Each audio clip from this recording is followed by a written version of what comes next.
Hello, everyone, and welcome to the ML and IoT Lab. This is going to be part one, so we're just going to do a quick introduction to the lab, some of the topics involved, and the tools that we're going to use throughout it. So first, just a little bit about myself. My name is Peter Matev, and I'm currently working as the leader of the design computation team for NBBJ and our offices worldwide. So below that is my contact info. Feel free to reach out if there's any questions about any part of this lab, as well as a link to my GitHub where you should be able to find a lot of this code, obviously, and other code in similar kinds of veins. So feel free to explore that and see if there's any other examples you might be interested in. And last is just a link to my website if you want to check out my work in general. You're curious about what I do day to day. I think the graph on the right kind of gets a good explanation going at least. Currently, I'm really focusing primarily on web technologies, and I've just kind of listed some of the tools and technologies that I work with most often in my day-to-day application development. So this slideshow is also available. There is a link obviously at the bottom that you're welcome to copy in your browser or a QR code if that's somehow more convenient for you. But this slide deck is available and a lot of things throughout it are going to be hyperlinked so that you don't have to dig for them yourself. So feel free to check that out. All right, so first let's talk a little bit about the project and the medium of how we're going to do this thing. So we're going to be using a platform called Glitch. And if you're unfamiliar with Glitch, I highly recommend checking it out. It's really hard to explain and really just pin it down what it is. I think they're trying to diversify that even every day. But I think primarily it's a good environment for building small scale web applications. Um, they have a browser integrated IDE allowing you to code. They also do the app hosting for free. They're basically creating these little dynamic runtimes which go to sleep when your app isn't being used, and then they wake up when you need to use it. But the best part, again, is that it's free and it's very accessible.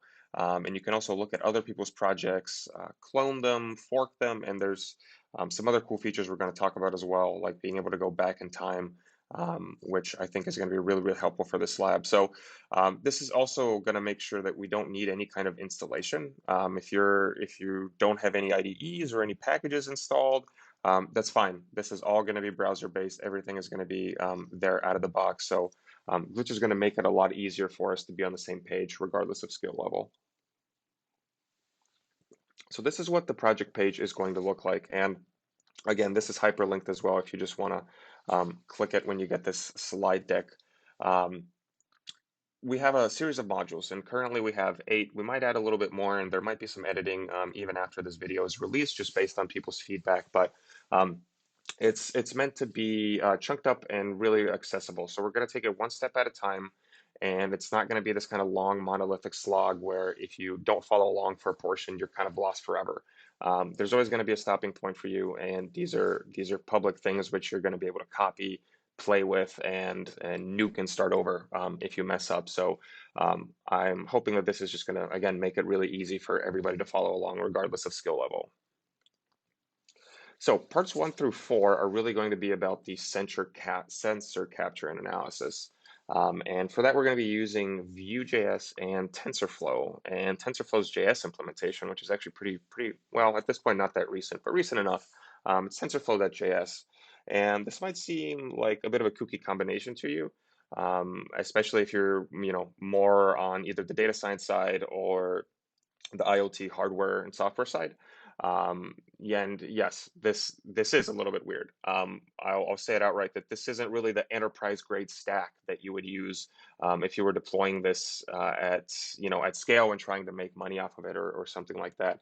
This is really just meant to expose a lot of different technologies that are current and emerging, and just show how accessible and easy to use they can be. And you'll see what I mean a little bit later if you're in that more experienced group in the actual, production side of IoT devices. But for the first part, we're going to use Vue, and that's really just going to be an interface for us to just see what our camera's seeing. And we're going to use TensorFlow JS to be able to do some analysis right in the browser without sending any data back to a backend or a database, anything like that. So and we'll talk a little bit about why that's important as well. Parts 5 through 8 are gonna be close to wrap up for us. So we're gonna use a library called Brain.js to build some very basic neural networks. And again, this is a very accessible library. It's very high level. It exposes a lot of the most critical parts of creating a neural net, but it doesn't go into huge amounts of depth where we all need to have domain specific knowledge in order to understand. So I think it's going to allow us to play around with things, and there's always more documentation out there and resources if anybody wants to get a little bit more in depth. And I should have a collection of those as well as we get closer through those modules. And there's some alternate parts as well that I listed. So if you're one of the more advanced people looking at this workshop and you might get kind of bored, here's a couple of options that you could help us out with and maybe create a couple more modules for the community that might want to expand this project a little bit more. So an alternate part would be alternate integrating a database. For this series, we're really just going to be logging to a text file, an Excel file, something very basic. But again, if you're trying to set up a slightly bigger project, maybe a little IoT network for your home or your office, you'd really want to be pushing the data to a database. And I think my personal suggestion, just for accessibility's sake and knowing that we're working in front end, would be to use Google's Firebase. I think it's again, in the vein of accessibility and ease of use. I think it's right up there. And it has some very cool features like being able to listen for data changes live and subscribe to events, um, which is pretty cool. So there's another part we can implement as well. So we are going to be using the image recognition model for this lab. So what that means is our camera is going to be looking at us, and it's going to try and determine that we are a person. There's another way that we could achieve a very similar result, or even just create different data, which is using the PoseNet model. So rather than just identifying the image, the PoseNet model is already looking for people, and it's looking for appendages. So this could be, again, another module of data that we add to the functionality of our IoT device. So currently, we're going to try and count the number of people in a room, count the number of people that our camera sees.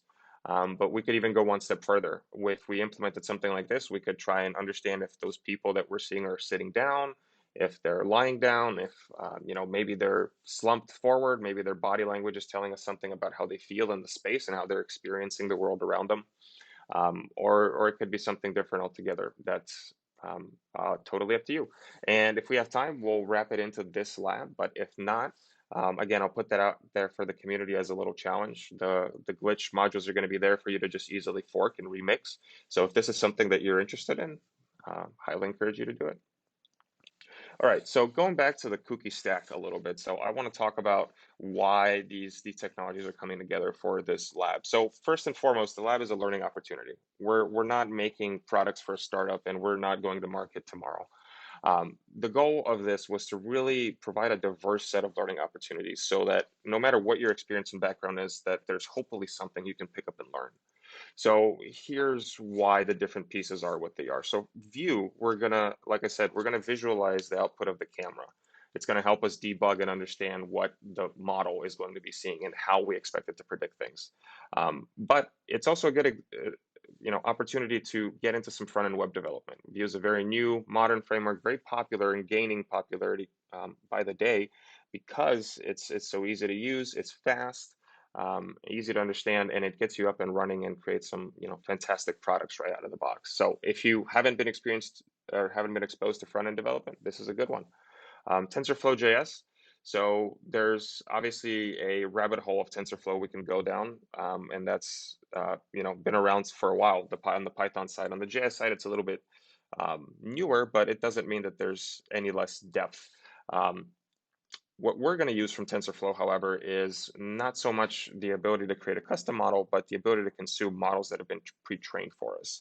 And the reason is, again, this is an introductory workshop. If you really like building the custom model and you want to get deep in TensorFlow, the documentation's out there, and there's a lot better tutorials than this because I don't have a PhD in applied mathematics or machine learning. I know how to use some parts of it, but I'm absolutely not qualified to teach that.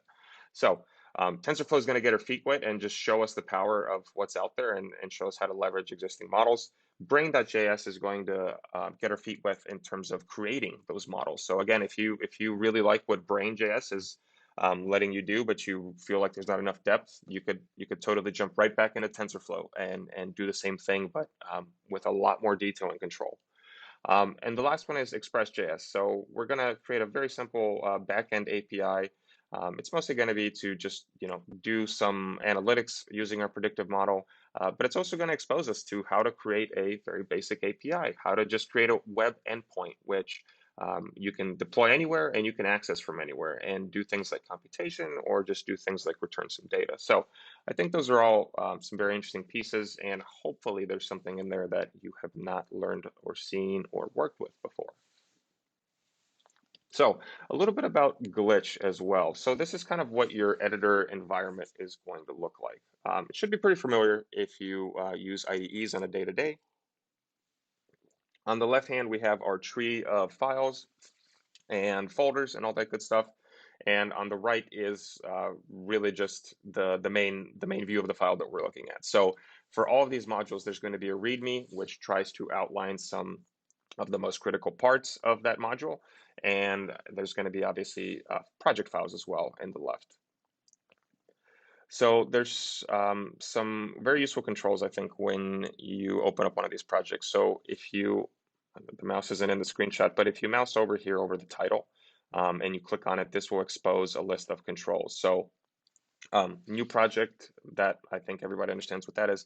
Remix project is the one that I want to talk about. So this guy right here, that basically allows you to fork the project if you're familiar with GitHub. And if you're not, basically means that you're going to create a copy of this project for yourself that you can work with.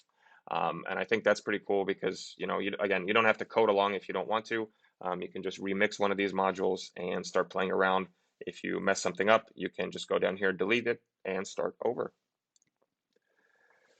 Another very useful set of controls I just want to expose before we get right into it. So bottom left-hand corner, very much at the bottom of the vertical stack that we just looked at, there's a tools pop-up, and there's some useful things like logs, terminal.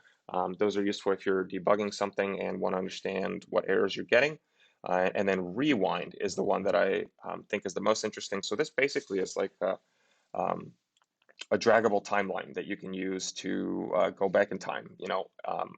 If you made a mistake or you just want to go back to a snapshot that you have created while working, this allows you to do that very easily. And sometimes if you're debugging something funky, it's just easy to be able to step back and try and analyze what's going on and where.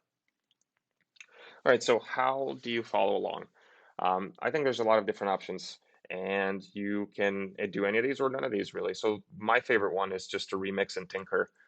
So once you get the glitch link, you can just pop around, make some copies of those little modules for yourself, play around, change things up as you watch the videos and afterwards, and just learn that way.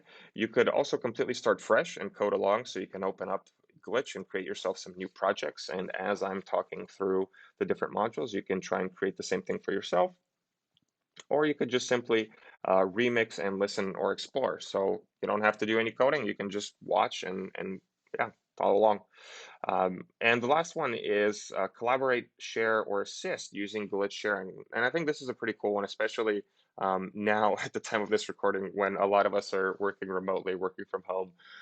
But glitch sharing is a cool feature from Glitch. It basically lets 2 or more people jump into one project.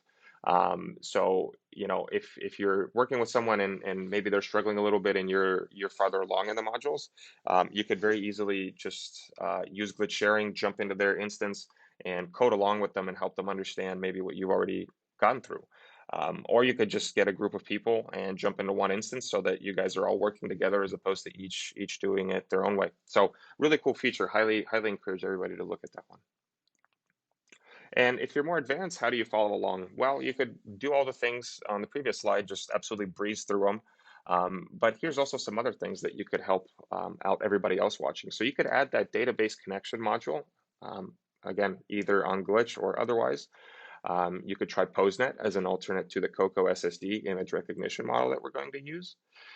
You could, of course, get deep into TensorFlow.js and Brain.js documentation. You can build some more advanced predictive models, some neural networks, which are more tuned to hyperparameters and make more sense with the data and help us make some more accurate predictions. And you can, of course, just experiment with different configurations, other things like that. Use it as a sandbox, really up to you. I would highly encourage you, if you come up with something fun and useful, to share it with everyone else. I think we'd all really love to see the different flavors this takes on. So how are we going to structure all of this? The beginning part will, again, be really about the image recognition. So we're going to use Vue to render a web page, and we're going to connect it to our webcam, and hopefully your device has a webcam. If not, there's other things we can do, like load in a video source from somewhere else. But hopefully your device just has a basic webcam. We'll use that to read some images. We're going to pass those images to the TensorFlow.js predictive model, and we're going to get information out of that.